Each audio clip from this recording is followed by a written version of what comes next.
Software नाश्ते से पहले शिप हो गया। माइक्रोसॉफ्ट के 3 नए एआई मॉडल। एक गवर्नेंस प्लेटफॉर्म जो हर एजेंट के साथ एक इंसानी कर्मचारी की तरह व्यवहार करता है।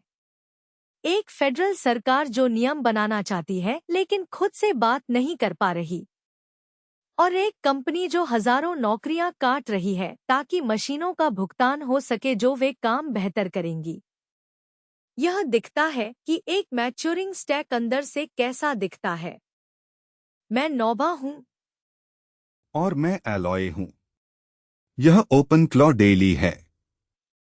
आज हम रिलीज ट्रेन को फॉलो करते हैं। 5 कहानियां एक एआई इंडस्ट्री के बारे में जिसने एक्सपेरिमेंटल होना बंद कर दिया और इंफ्रास्ट्रक्चर बनना शुरू कर दिया। ओपन क्लॉ का साल का सबसे बड़ा रिलीज। माइक्रोसॉफ्ट का फाउंडेशन मॉडल लैब के रूप में दावा। एंटरप्राइज आइडेंटिटी मैनेजमेंट जो एआई एजेंट्स के लिए आ रहा है। ओरेकल का हेडकाउंट के बदले जीपीयू। और एक फेडरल सरकार और 50 राज्यों की विधायिकाएं जो इस बात पर सहमत नहीं हो सकती कि किसे इनमें से किसी भी चीज के लिए नियम बनाने का अधिकार है।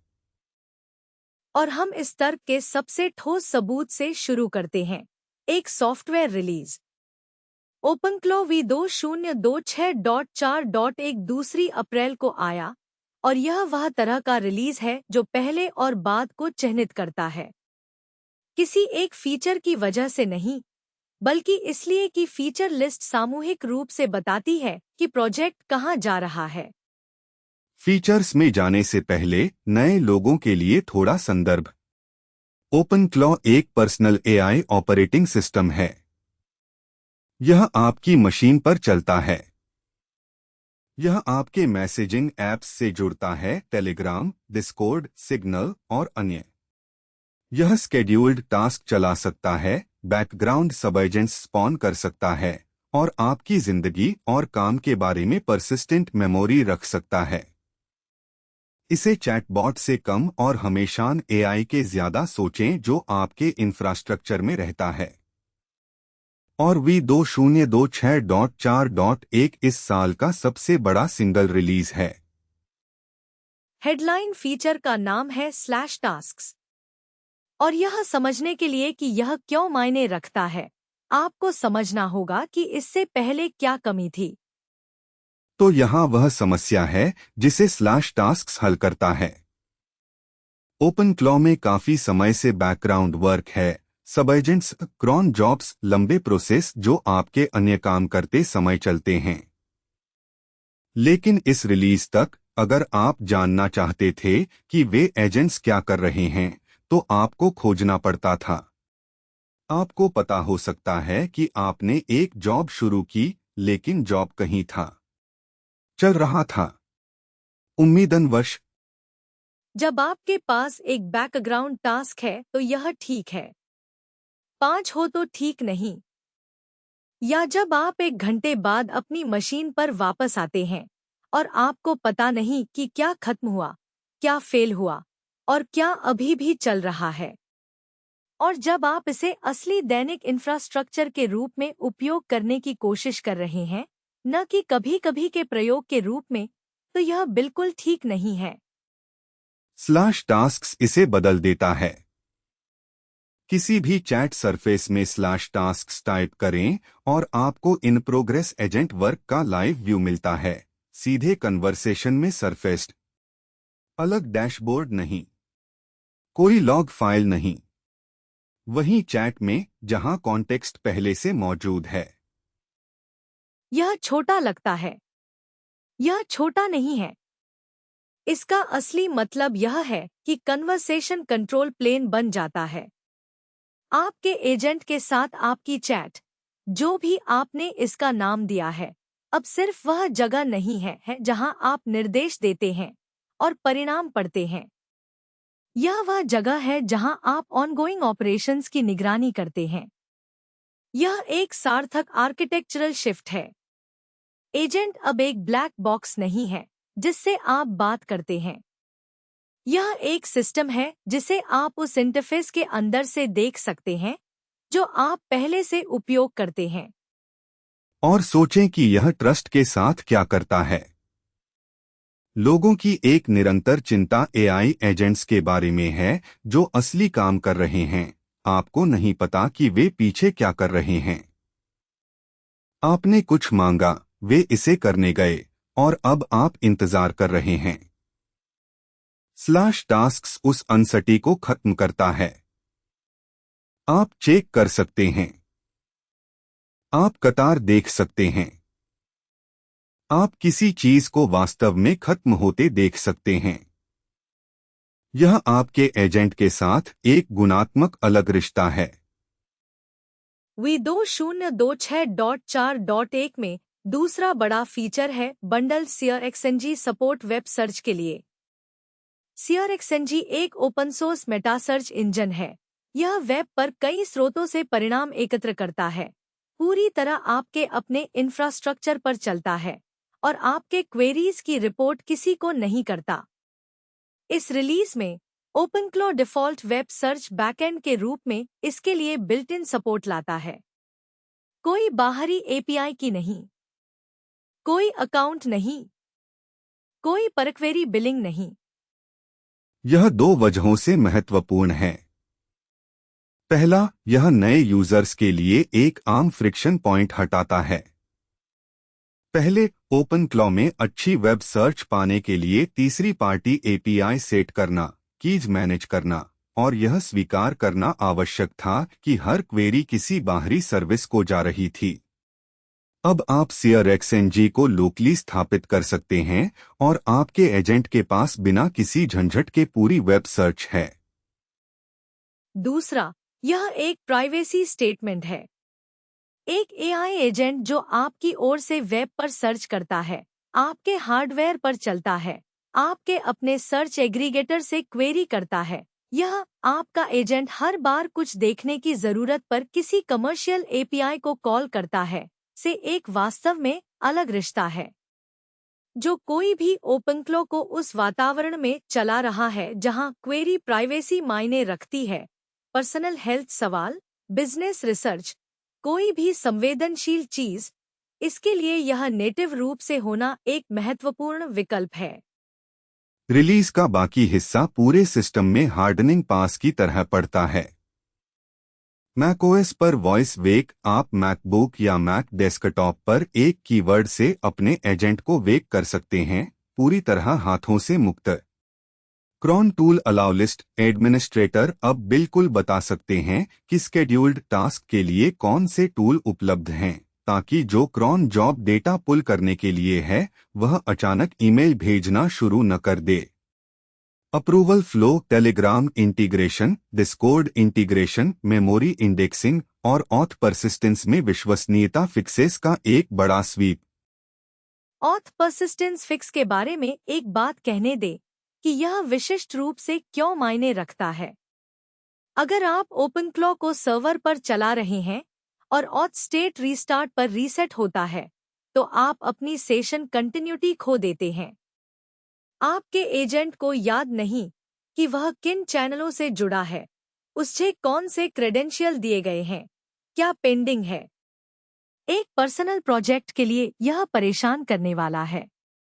एक छोटे बिजनेस के लिए जो इसे असली इंफ्रास्ट्रक्चर के रूप में उपयोग कर रहा है, यह एक सर्विस आउटेज है। यह तथ्य कि इस रिलीज में इस पर ध्यान दिया गया है, यह एक और सिग्नल है कि प्रोजेक्ट प्रोडक्शन यूज केस को गंभीरता से ले रहा है। टेलीग्राम और डिस्कॉर्ड इंटीग्रेशन विश्वसनीयता फिक्स उसी श्रेणी में हैं। आपका एजेंट आपके डिजिटल जीवन का कनेक्टिव टिश्यू नहीं हो सकता अगर मैसेजिंग लेयर मैसेज ड्रॉप करती है, साइलेंटली फेल होती है या डिसिंक्रोनाइज्ड हो जाती है। इन फिक्सेस को प्रेस रिलीज में नहीं लिखा जाता। वे स्टेज पर डेमो नहीं दिए जाते, लेकिन वे डेमो में बढ़िया चलता है और मैं इस पर असली काम भरोसा करता हूं के बीच का अंतर है। अप्रूवल फ्लो फिक्स भी ध्यान देने योग्य हैं, क्योंकि वे एक निरंतर घर्षण के स्रोत रहे हैं। जब आपके पास एक एजेंट बैकग्राउंड वर्क कर रहा हो और उसे कुछ चाहिए जिसके लिए इंसान की साइंफ चाहिए, तो अप्रूवल मैकेनिज्म को भरोसेमंद होना चाहिए। अगर अप्रूवल साइलेंटली टाइम आउट हो जाए, अगर वे सही चैनल तक न पहुंचें, अगर वे डुप्लीकेट हों या ड्रॉप हों, तो एजेंट पर असली काम के लिए भरोसा नहीं किया जा सकता। इस तरह के फिक्स ग्लैमर्स नहीं है, लेकिन वे एजेंट इंफ्रास्ट्रक्चर के रूप में को संभव बनाते हैं। अगर आपको V2026.4.1 को एक वाक्य में सारांशित करना हो, OpenClaw सिर्फ एक एजेंट नहीं है जो चीजें करता है। यह एक एजेंट ओएस बनता जा रहा है जो ऑनगोइंग वर्क को दिखाता है, रूट करता है और गवर्न करता है। कन्वर्सेशन सरफेस मॉनिटरिंग और कंट्रोल प्लेन को अवशोषित कर रहा है। यही वह दिशा है जब पर यह रिलीज है। और अगर आपको प्रूफ चाहिए कि इस विकास की गति खुद कहानी का हिस्सा है, तो यह एक डेटा पॉइंट है। इस रिलीज का बीटा और स्टेबल रिलीज एक ही दिन में आए। वह केडेंस आकस्मिक नहीं है। यह एक टीम है जिसकी रिलीज इंफ्रास्ट्रक्चर काफी टाइट है कि बड़े यूएक्स बदलाव घंटों में बीटा से प्रोडक्शन में जा सकते हैं, जो यह बताता है कि इंजीनियरिंग कल्चर के बारे में कुछ और एम्बिशन के बारे में कुछ। तुलना के लिए प्रमुख enterprise software project release cycle को तिमाहियों या सालों में मापते हैं। तेजी से चलने वाले ओपन सोर्स प्रोजेक्ट्स में भी अक्सर इस दायरे की रिलीज के लिए बीटा और स्टेबल के बीच हफ्ते लगते हैं। OpenClaw की दैनिक प्रकृति, यह अक्षरशः OpenClaw डेली कहा जाता है। यह पॉडकास्ट प्रोजेक्ट की शिपिंग कल्चर की नकल करती है। यह संयोग नहीं है, यह एक फिलॉसफी है। और यह एक शर्त है कि जो यूजर्स करंट रहते हैं उन्हें ज्यादा फायदा होता है उन यूजर्स से जो stable long term support release का इंतजार करते हैं। 2 अप्रैल को OpenClaw रिलीज के उसी दिन माइक्रोसॉफ्ट ने 3 नए फाउंडेशनल मॉडल पेश किए जो उसके इंटरनल एआई टीम ने बनाए। और उनके साथ सीईओ मुस्तफा सुलेमान का एक बयान, माइक्रोसॉफ्ट अब एक टॉप 3 एआई लैब है, बस ओपनएआई और जेमिनी के नीचे। उस दावे को एक पल के लिए गंभीरता से लेते हैं, इससे पहले कि हम इसे स्ट्रेस टेस्ट करें। 6 महीने पहले माइक्रोसॉफ्ट एआई का मतलब था कंपनी जो ओपनएआई को लाइसेंस देती है। इसका मतलब था एज़्योर इंटीग्रेशन और कोपायलट ब्रांडिंग और प्रोडक्टिविटी फीचर। इसका मतलब फाउंडेशन मॉडल डेवलपमेंट नहीं था। तो यह तथ्य कि माइक्रोसॉफ्ट के पास अब प्रतिस्पर्धी मॉडल बनाने वाली इंटरनल टीम है और यह कहने को तैयार है कि हम टॉप 3 लैब हैं, यह स्थिति में एक वास्तविक बदलाव है। 3 मॉडल हैं।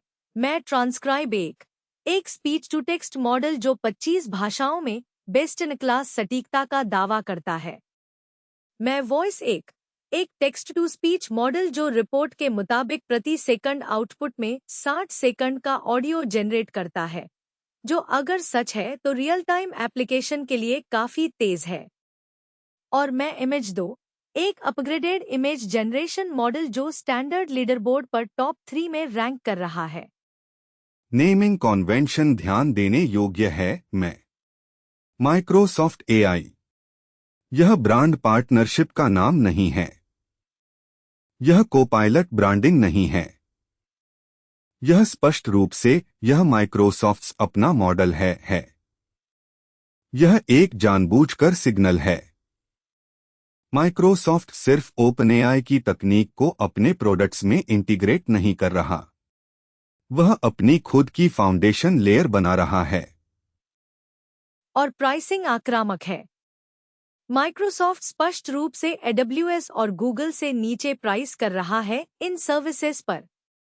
वह कॉम्बिनेशन टॉप 3 क्षमता दावे प्लस प्रतिस्पर्धी प्राइसिंग, यह दोनों अन्य प्रमुख क्लाउड प्रोवाइडर्स पर सीधा निशाना है।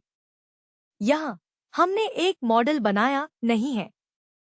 यहाँ हम एक प्रतिस्पर्धी के रूप में बाजार में प्रवेश कर रहे हैं, जिसकी कीमत से कहना मुश्किल है कि ना करें है। टाइमिंग पर कुछ देर ठहरने लायक है। OpenClaw अपना साल का सबसे बड़ा रिलीज शिप करता है। माइक्रोसॉफ्ट 3 फाउंडेशन मॉडल के साथ टॉप 3 लैब घोषणा के साथ आता है। दोनों 2 अप्रैल को। आप सोचेंगे कि किसी ने इसे प्लान किया। उन्होंने साथ में प्लान नहीं किया, स्पष्ट है।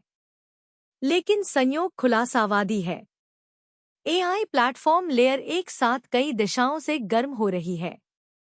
ओपनक्लो एजेंट ओएस साइड को मैच्योर कर रहा है। माइक्रोसॉफ्ट फाउंडेशनल मॉडल साइड को मैच्योर कर रहा है। गूगल ने पिछले महीने जेमिनी 2.5 प्रो को बेंचमार्क के टॉप पर उतारा। एंथ्रोपिक क्लॉड अपडेट पहले से कहीं ज्यादा तेजी से शिप कर रहा है। और वे सब यह अभी कर रहे हैं क्योंकि स्थिति स्थापित करने की खिड़की अभी खुली है। डेवलपर्स और यूजर्स के लिए सवाल यह है, क्या इससे आपकी कैलकुलस बदलती है? अगर माइक्रोसॉफ्ट वास्तव में टॉप 3 फाउंडेशन मॉडल टियर में है, तो क्या आप अपने ट्रांसक्रिप्शन पाइपलाइन के लिए मैक ट्रांसक्राइब 1 का मूल्यांकन करते हैं, जो कुछ भी आप आज उपयोग कर रहे हैं, उसके बजाय? क्या मैं वॉइस 1 आपकी ज़रूरतों के लिए विशेषज्ञ टीटीएस प्रोवाइडर्स के साथ प्रतिस्पर्धा करता है? मेरी इस पर राय, माइक्रोसॉफ्ट के पास एक असाधारण डिस्ट्रीब्यूशन एडवांटेज है जो क्षमता अकेले मैच नहीं कर सकती। अगर ये मॉडल वास्तव में क्षमता में प्रतिस्पर्धी हैं, तो एज़्योर, ऑफिस 365, गिटहब कोपायलट के माध्यम से इंटीग्रेशन पथ, वे पहले से हर जगह इंस्टॉल्ड हैं। आपको माइक्रोसॉफ्ट मॉडल का उपयोग करने के लिए अपना इंफ्रास्ट्रक्चर माइग्रेट नहीं करना है। आप बस इसे चालू करते हैं, अक्सर उन टूल से जो आप पहले से पे कर रहे हैं। जो एक बहुत अलग प्रतिस्पर्धी मोड है एंथ्रोपिक या मिस्ट्रल के पास जो नहीं है। एंथ्रोपिक को आपको उनके एंड पॉइंट पर एपीआई कॉल करने के लिए मनाना होता है। माइक्रोसॉफ्ट टूल्स के अंदर मॉडल उपलब्ध करा सकता है जो आप पहले से दैनिक उपयोग कर रहे हैं। यह एक स्ट्रक्चरल एडवांटेज है जो क्वालिटी अकेले नहीं खरीद सकता, और यही वजह है कि टॉप 3 दावा, अगर यह इवैल्यूएशन पर कायम रहता है, तो वास्तव में महत्वपूर्ण है मार्केटिंग के बजाय। दूसरी ओर है, माइक्रोसॉफ्ट का टिकाऊ एआई प्रोडक्ट्स बनाने का ट्रैक रिकॉर्ड मिश्रित है। कॉर्टाना, क्लिप्पी। शुरुआती कुछ कोपायलट रोलआउट्स ने ज्यादा लोगों को भ्रमित किया जितना उनकी मदद की। सुलेमान डीपमाइंड और इन्फ्लेक्शन से आए हैं और एआई लैब की दुनिया में वास्तविक क्रेडिबिलिटी रखते हैं। लेकिन माइक्रोसॉफ्ट का पूरे उत्पाद सरफेस पर एक सुसंगत एआई स्ट्रेटेजी पर निष्पादित करने की संगठनात्मक क्षमता इस महत्वाकांक्षा के स्तर पर अभी अप्रूव्ड है। बारीकी से देखने लायक बहुत कुछ इस बात पर निर्भर है कि जब इवैल्यूएशन कम्युनिटी को इन मॉडल्स तक गंभीर एक्सेस मिलेगी तो टॉप 3 दावा कायम रहता है या नहीं। बेंचमार्क परफॉर्मेंस एक बात है। 25 भाषाओं में ट्रांसक्रिप्शन के लिए वास्तविक दुनिया डेवलपर अनुभव या प्रोडक्शन स्केल पर टीटीएस सिस्टम के लिए वास्तविक दुनिया लेटेंसी, यह कुछ और है। और एक दिलचस्प द्वितीयक सवाल है कि यह ओपनएआई रिलेशनशिप के लिए क्या मायने रखता है। माइक्रोसॉफ्ट और ओपनएआई का गहरा पार्टनरशिप है। माइक्रोसॉफ्ट ने ओपनएआई में लगभग $13 अरब का निवेश किया है। लेकिन अब माइक्रोसॉफ्ट उन मॉडल्स को भी बना रहा है जो ओपनएआई के अपने ऑफरिंग्स से प्रतिस्पर्धा कर सकते हैं। मैं मॉडल उन श्रेणियों में है, स्पीच, वॉइस, इमेज, जहां ओपनएआई के भी प्रोडक्ट्स हैं। माइक्रोसॉफ्ट अपने अंदर पार्टनर और प्रतिस्पर्धी के बीच तनाव को कैसे नेविगेट करता है, यह एआई के आने वाले कुछ सालों की परिभाषित कहानियों में से एक होगा। वही तनाव है जो गूगल को अपने क्लाउड बिजनेस और अपने ही डीप माइंड और गूगल ब्रेन के बीच है जो प्रतिस्पर्धी मॉडल बना रहे हैं। हाइपर स्केलर्स एक साथ इंफ्रास्ट्रक्चर प्रोवाइडर्स और प्रतिस्पर्धी दोनों हैं।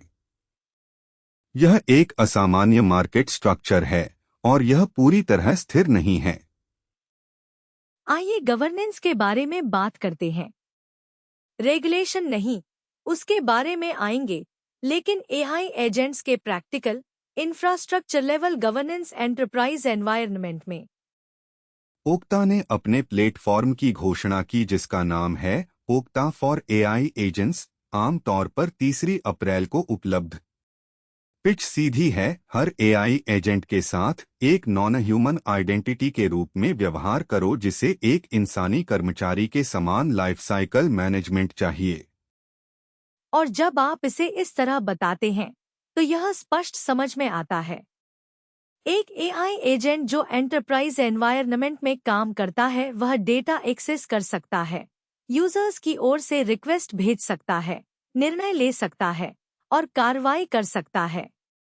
अगर किसी इंसानी कर्मचारी के पास उस स्तर का एक्सेस होता तो आपके पास उनके लिए एक डायरेक्टरी एंट्री होती, एक प्रलेखित सेट ऑफ परमिशन, एक पूर्ण ऑडिट ट्रेल, एक औपचारिक ऑफबोर्डिंग प्रोसेस जब वे जाते, और एक तरीका कि अगर कुछ गलत होता है तो तुरंत एक्सेस रिवोक कर सकें।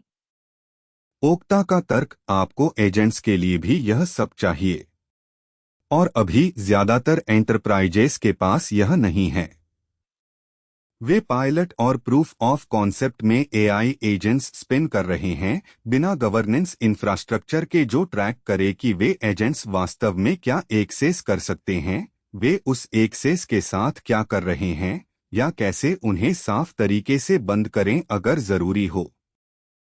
प्लेटफॉर्म के 4 कोर क्षमताएं हैं। पहला, शैडो एआई एजेंट्स का स्वचालित डिस्कवरी, एजेंट्स जो किसी औपचारिक रूप से रजिस्टर किए बिना किसी एनवायरनमेंट में चल रहे हैं। यह एंटरप्राइज एआई का शैडो आईटी समकक्ष है। मार्केटिंग टीम का कोई व्यक्ति किसी तीसरी पार्टी टूल का उपयोग करके एक एआई वर्कफ्लो खड़ा करता है। इसके पास कंपनी के सीआरएम या ईमेल सिस्टम तक एक्सेस है और आईटी में किसी को पता नहीं कि यह मौजूद है। ओक्ता उन्हें खोजना चाहता है। दूसरा, लीस्ट प्रिविलेज पॉलिसी एनफोर्समेंट। हर एजेंट को अपने काम के लिए आवश्यक न्यूनतम एक्सेस मिलता है। पूरे सेल्स फोर्स का एक्सेस इसलिए नहीं कि जिस यूजर ने इसे सेट अप किया उसके पास एडमिन राइट्स थीं, स्कोप्ड, प्रलेखित, ऑडिटेबल एक्सेस बिल्कुल जितना एजेंट को चाहिए और उससे ज्यादा नहीं। तीसरा, प्रमुख एजेंट प्लेटफॉर्म्स के साथ integration, Google Vertex AI, data robot, Boomi और अन्य। तो यह एक स्टैंडअलोन सिस्टम नहीं है जिसे आपको शुरू से बनाना हो।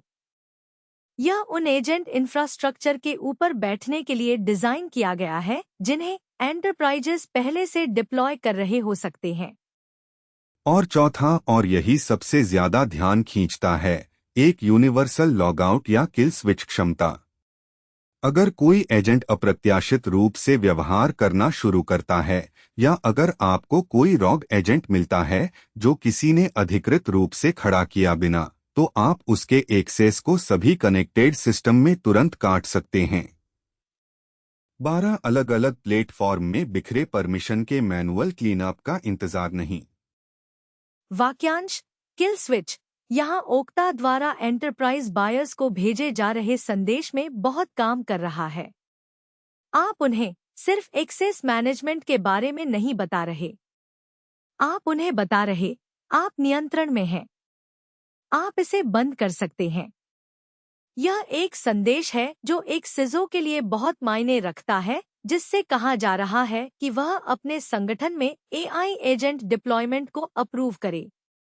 एंटरप्राइज ट्रस्ट साइकिल के बारे में यहाँ एक गहरा बिंदु है। जब कोई नई तकनीक श्रेणी एंटरप्राइज में प्रवेश करती है तो यह एक अनुमानित क्रम से गुजरती है। पहले उत्साही इसे किनारों पर आईटी को बिना बताए अपनाते हैं।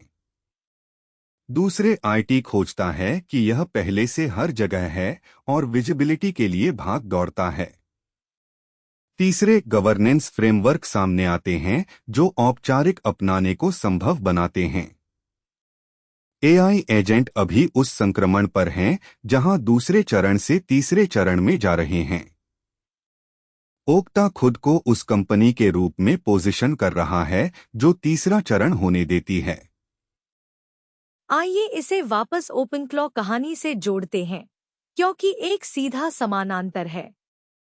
ओपनक्लो V2026.4.1 में क्रॉन टूल अलाउ लिस्ट जुड़े। शेड्यूल्ड एजेंट टास्क कौन से टूल का उपयोग कर सकता है, यह परिभाषित करने की क्षमता। यह एक्सेस कंट्रोल निर्णय है जो एजेंट रनटाइम स्तर पर लागू होता है। ओक्ता उसी सिद्धांत को एंटरप्राइज आइडेंटिटी मैनेजमेंट स्तर पर कई एजेंट प्लेटफॉर्म एक साथ लागू कर रहा है। आम धागा यह है कि एजेंट गवर्नेंस समस्या वास्तविक है और सब इसे अपने अपने स्टैक स्तर से हल कर रहे हैं। ओपनक्लॉ इसे व्यक्तियों और छोटी टीमों के लिए रनटाइम स्तर पर हल करता है। ओक्ता बड़े संगठनों के लिए जटिल अनुपालन आवश्यकताओं के साथ एंटरप्राइज आइडेंटिटी लेयर पर हल करता है। और जो हम देख रहे हैं वह यह है कि वे समाधान एक ही अंतर्निहित अंतर्दृष्टि पर अभिसरित हो रहे हैं। एजेंट्स को सक्षम होने के साथ साथ शासनीय होना चाहिए। ओक्ता की घोषणा का टाइमिंग अभी लाइव नहीं है। अप्रैल के अंत में जीए खुद एक सिग्नल है। वे इसे अभी घोषित कर रहे हैं क्योंकि एंटरप्राइज मांग अभी दिखाई दे रही है। CISOs और IT लीडर्स से आज AI एजेंट डिप्लॉयमेंट को अप्रूव करने के लिए कहा जा रहा है। ओक्ता लहर के आगे जा रहा है, उसके पीछे नहीं। और ध्यान दें कि ओक्ता फॉर AI एजेंट्स के अस्तित्व का क्या अर्थ है ओरेकल की कहानी के लिए जो हम कवर करने वाले हैं। अगर हर AI एजेंट को एक आइडेंटिटी, एक एक्सेस पॉलिसी, एक ऑडिट ट्रेल और एक पूर्ण लाइफ साइकिल चाहिए तो वह इंफ्रास्ट्रक्चर है। वह काम की एक नई श्रेणी और खर्च की एक नई श्रेणी है। वह काम नहीं जिसे एजेंट बदल रहा है, लेकिन गवर्नेंस लेयर में वास्तव में नई वैल्यू बन रही है। आइए ओरेकल के बारे में बात करते हैं। ब्लूमबर्ग और द गार्डियन ने इस सप्ताह रिपोर्ट किया कि ओरेकल हजारों नौकरियां काट रहा है, जबकि एक ही समय में AI डेटा सेंटर्स में जोर से आगे बढ़ रहा है। इसके लिए महत्वपूर्ण कर्ज ले रहा है और OpenAI के साथ अपना इंफ्रास्ट्रक्चर रिलेशनशिप गहरा कर रहा है। ओरेकल ने AI इंफ्रास्ट्रक्चर पर असाधारण पूंजी व्यय के लिए प्रतिबद्धता की है।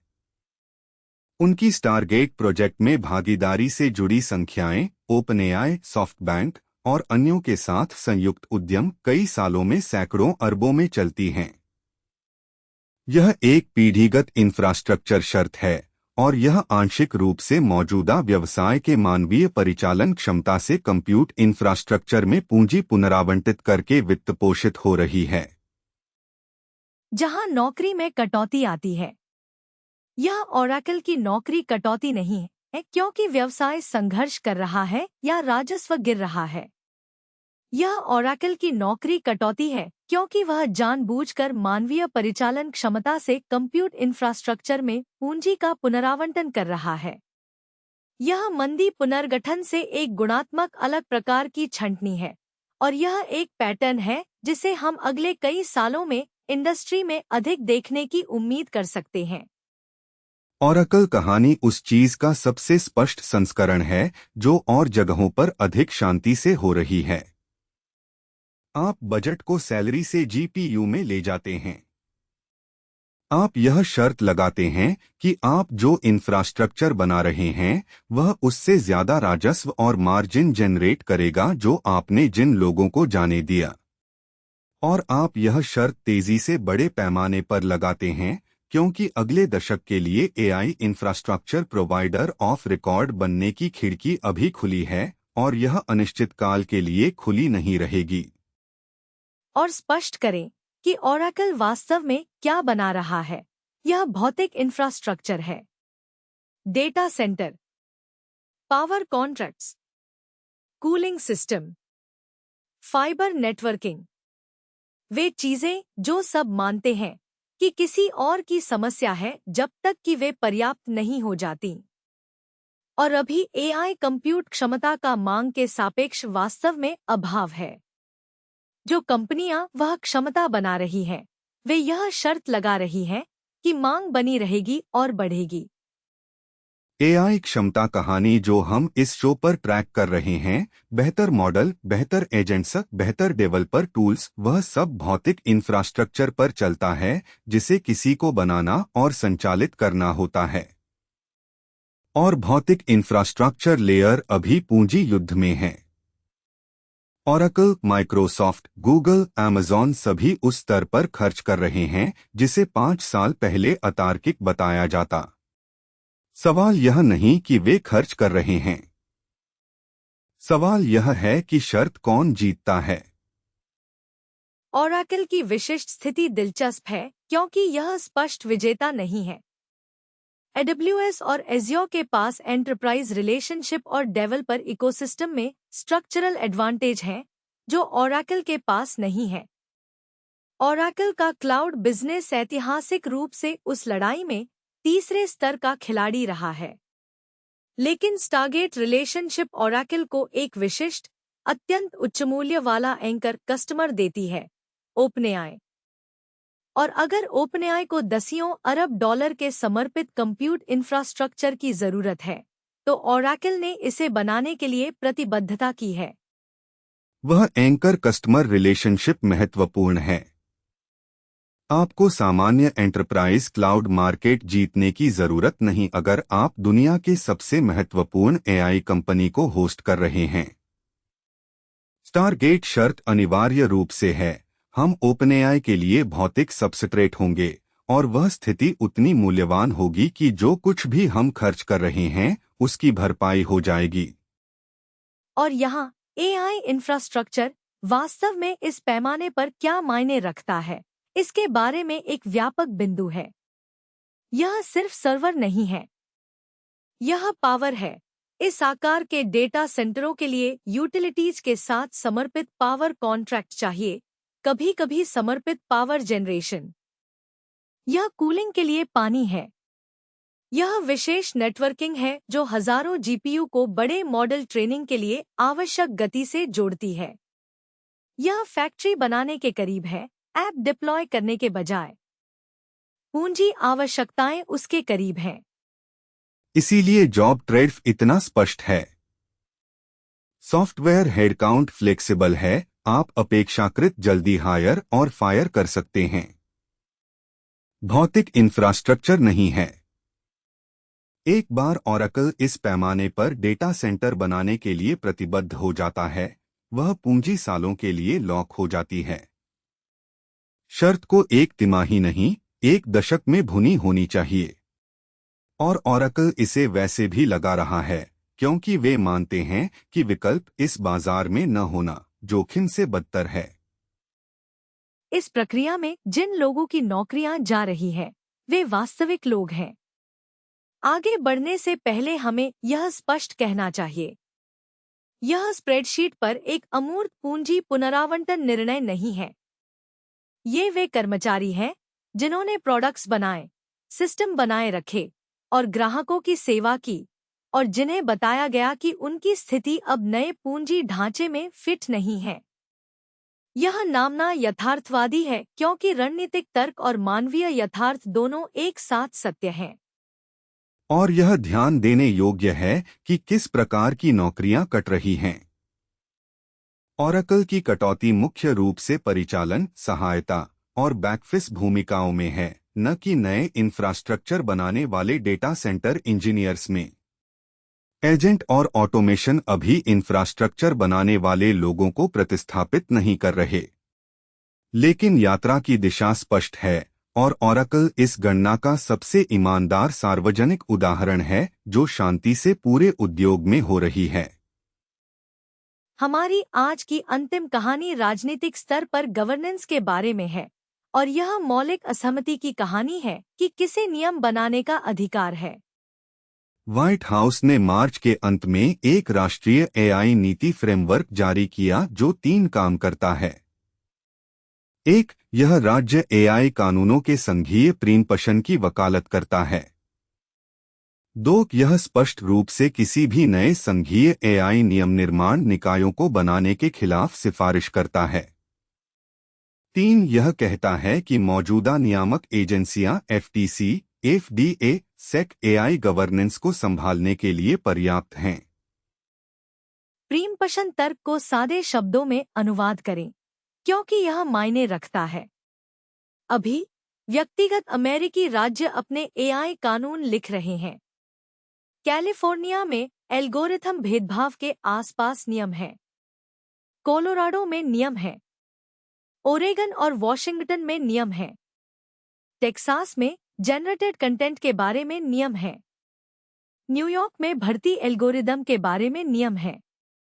अगर आप एक एआई प्रोडक्ट बना रहे हैं और इसे राष्ट्रीय स्तर पर बेच रहे हैं, तो आपको एक साथ सभी के अनुपालन की कानूनी आवश्यकता है। संघीय स्थिति यह है, वह पैचवर्क अनुपालन लागत पैदा करता है जो नवाचार को नुकसान पहुंचाती है, और हमें इसके बजाय एक राष्ट्रीय मानक होना चाहिए। राज्यों का प्रतितर्क तीखा है। आपके पास राष्ट्रीय मानक स्थापित करने के लिए सालों थे और आपने यह नहीं किया। जब आप यह नहीं कर रहे थे, हम कानून लिख रहे थे जो अपने नागरिकों को पहले से हो रहे वास्तविक नुकसानों से बचाते हैं। आपको हमारी सुरक्षाओं को प्रीम्प्ट करने और कुछ नहीं के साथ बदलने का अधिकार नहीं है, सिवाय इसकी एफटीसी इसे संभाल लेगा। और उस प्रतितर्क में वास्तविक बल है, क्योंकि अभी राज्य स्तरीय गतिविधि का पैमाना असाधारण है। 45 राज्यों ने 2026 में ही 500 से अधिक संबंधित विधेयक पेश किए हैं। यह 2024 की तुलना में अधिक है। राज्य संघीय नेतृत्व का इंतजार नहीं कर रहे, क्योंकि संघीय नेतृत्व ने नेतृत्व नहीं किया है। राज्य विधायी श्रेणियां कुछ विस्तार से समझने योग्य हैं। जेनेरेटिव एआई प्रकटीकरण आवश्यकताएं। मुझे बताएं जब मैं एक एआई से बात कर रहा हूं या जब मैं पढ़ रहा हूं कि सामग्री किसी ने बनाई। एल्गोरिथम जवाबदेही। अगर कोई मशीन ने कोई निर्णय लिया जो मेरे रोजगार, मेरे क्रेडिट, मेरे बीमा को प्रभावित करता है, मेरा कानूनी अधिकार है जानने का कि कैसे और क्यों। डीपफेक सुरक्षा, विशेषकर चुनावों और गैरसहमति यौन सामग्री के आसपास। ये हाशिए की अकादमिक चिंताएं नहीं हैं। ये सीधे प्रलेखित नुकसानों के जवाब हैं जो पहले से ही वास्तविक लोगों को प्रभावित कर रहे हैं। और राजनीतिक गतिशीलता यहाँ सामान्य पक्षपातपूर्ण रेखाओं को ऐसे तरीकों से पार करती है जो इसे अधिक अप्रत्याशित बनाते हैं। राज्य स्तर पर जेनरेटिव एआई प्रकटीकरण नियम और डीपफेक सुरक्षा का व्यापक द्विदलीय समर्थन है। संघीय प्रीमपशन दावा एक प्रशासन से आता है जो सैद्धांतिक रूप से संघीय नियमन के खिलाफ है, लेकिन प्रीमपशन खुद एक प्रकार का संघीय हस्तक्षेप है, बस वह हस्तक्षेप जो उद्योग को राज्यों पर लाभ पहुंचाता है। वह तनाव अदालतों में भी विधायिकाओं के साथ खेला जाएगा। अब ईयू एआई एक्ट को भी जोड़े, जो अगस्त 2026 तक अपने उच्च जोखिम प्रवर्तन चरण में प्रवेश करता है। उस फ्रेमवर्क के तहत उच्च जोखिम का अर्थ है रोजगार निर्णयों, क्रेडिट स्कोरिंग, कानून प्रवर्तन, महत्वपूर्ण डिजिटल इंफ्रास्ट्रक्चर, शिक्षा, प्रवासन में उपयोग किए जाने वाले एआई सिस्टम, व्यापक श्रेणियां जो यूरोप में वाणिज्यिक एआई डिप्लॉयमेंट के महत्वपूर्ण हिस्से को कवर करती हैं।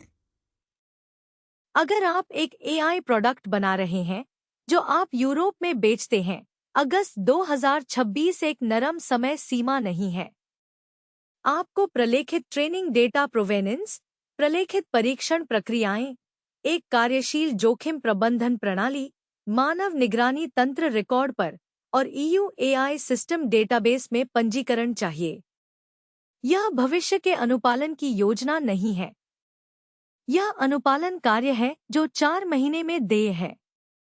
और यहाँ वह जगह है जहाँ यह ओपन क्लॉ या समान एजेंट रनटाइम पर बिल्ड करने वाले किसी भी व्यक्ति के लिए सीधे प्रासंगिक हो जाता है। ईयू एआई एक्ट की उच्च जोखिम श्रेणी कुछ व्याख्याओं में एआई सिस्टम को शामिल करती है जो महत्वपूर्ण डिजिटल इंफ्रास्ट्रक्चर के प्रबंधन और संचालन के लिए उपयोग के लिए इरादा किया गया है। यह इस पर निर्भर करता है कि आपका एजेंट कैसे डिप्लॉय किया गया है, वह क्या नियंत्रित करता है और क्या निर्णय लेता है, वह वर्गीकरण आपके बिल्ड पर लागू हो सकता है। ओपनक्लो क्रॉन टूल अलाउ लिस्ट जिनके बारे में हमने पहले बात की थी, वे बिल्कुल वह मानव निगरानी तंत्र है जो EU AI एक्ट प्रलेखित देखना चाहता है। यह इसलिए नहीं कि ओपनक्लो विशेष रूप से विनियमन द्वारा लक्षित है, बल्कि इसलिए कि यहाँ बिल्कुल यह है जो यह एजेंट कर सकता है। यहाँ है किसने इसे अप्रूव किया। यहाँ है ऑडिट ट्रेल का पैटर्न वही प्रलेखन पैटर्न है जो अब विनियमित उद्योगों में एंटरप्राइज ग्राहक अपने AI वेंडर रिलेशनशिप से मांग कर रहे हैं। तो गवर्नेंस कहानी सीधे ओपनक्लॉ और ओक्ता कहानियों से जुड़ती है। ब्रुसेल्स और सैक्रामेंटो दोनों से नियामक दबाव एंटरप्राइजेस को बिल्कुल उस प्रकार के एजेंट आइडेंटिटी मैनेजमेंट और टूल अलाउ लिस्टिंग की ओर धकेलेगा जो दोनों प्रोडक्ट्स अभी बना रहे हैं। अनुपालन प्रोडक्ट कहानी से अलग नहीं है। अनुपालन इसलिए बनने का हिस्सा बनता जा रहा है कि प्रोडक्ट क्यों मौजूद है और इसके लिए भुगतान करने को तैयार कौन है। अमेरिकी संघीय स्थिति, मौजूदा एजेंसियां पर्याप्त हैं। कोई नया निकाय नहीं चाहिए। घटनाओं से बहस से अधिक तनाव में होगी। अगला प्रमुख AI जोखिम जो राजनीतिक दबाव पैदा करेगा वह परीक्षण करेगा कि FTC या FDA के पास वास्तव में प्रतिक्रिया देने के लिए कानूनी अधिकार और व्यावहारिक क्षमता है या नहीं। अगर है तो कोई नई एजेंसी स्थिति कायम है। अगर नहीं तो समर्पित AI नियामक की मांग तेजी से वापस आएगी। वाशिंगटन में यह शर्त लगाई जा रही है कि उद्योग मौजूदा गार्डरेल्स के साथ स्वविनियमित कर सकता है और तेजी से चलने के आर्थिक लाभ जोखिमों से अधिक हैं जो बिना व्यापक नियमों के चलने के हैं। यह एक तर्कसंगत स्थिति है। यह भी एक स्थिति है जो अन्य प्रौद्योगिकी संदर्भों में आजमाई गई है और हमेशा कायम नहीं रही। 2010 के दशक का सोशल मीडिया विनियामक वैक्यूम उस मॉडल नहीं है जिसे वाशिंगटन को AI के लिए दोहराने के लिए उत्सुक होना चाहिए। 5 कहानियां, एक through line. AI stack mature हो रहा है और परिपक्वता स्टैक के विभिन्न स्तरों पर अलग-अलग चीजें मायने रखती है। मॉडल लेयर पर इसका अर्थ है माइक्रोसॉफ्ट का शीर्षस्तरीय फाउंडेशनल मॉडल प्रतिस्पर्धा में वास्तविक प्रवेश। एजेंट रनटाइम लेयर पर इसका अर्थ है ओपनक्लॉ का बैकग्राउंड वर्क को देखने योग्य और शासनीय बनाना। एंटरप्राइज लेयर पर इसका अर्थ है ओक्ता का एजेंट्स के साथ उनके आइडेंटिटी, पॉलिसी और बर्खास्त किए जाने की क्षमता के साथ कर्मचारियों की तरह व्यवहार करना। इंफ्रास्ट्रक्चर लेयर पर इसका अर्थ है ओरेकल का मानव हेडकाउंट की कीमत पर कंप्यूट पर सब कुछ लगाना। और पॉलिसी लेयर पर इसका अर्थ है एक नियामक आत्मनिरीक्षण जो पहले से चल रहा है चाहे वाशिंगटन इसके लिए तैयार हो या न हो। रिलीज ट्रेन सिर्फ ओपनक्लॉ की शिपिंग केडेंस के लिए रूपक नहीं है। यह अभी पूरे उद्योग के लिए रूपक है। बहुत सारे घटक एक ही समय पर एक ही ट्रैक पर तेजी से चल रहे हैं। सवाल यह है कि गवर्नेंस, इंफ्रास्ट्रक्चर, तकनीकी और राजनीतिक तैनात की जा रही क्षमताओं की गति के साथ कदम मिला सकता है या नहीं। यह एक सवाल है जो हर हफ्ते पूछने लायक है। और हम करेंगे। आज के एपिसोड से सभी लिंक और पूर्ण शो नोट्स tobyonfitnesstech.com/podcast/episode 22 पर हैं। मैं नौबा हूँ। और मैं एलॉय हूँ। हम जल्द वापस आएंगे। डन। High translation saved.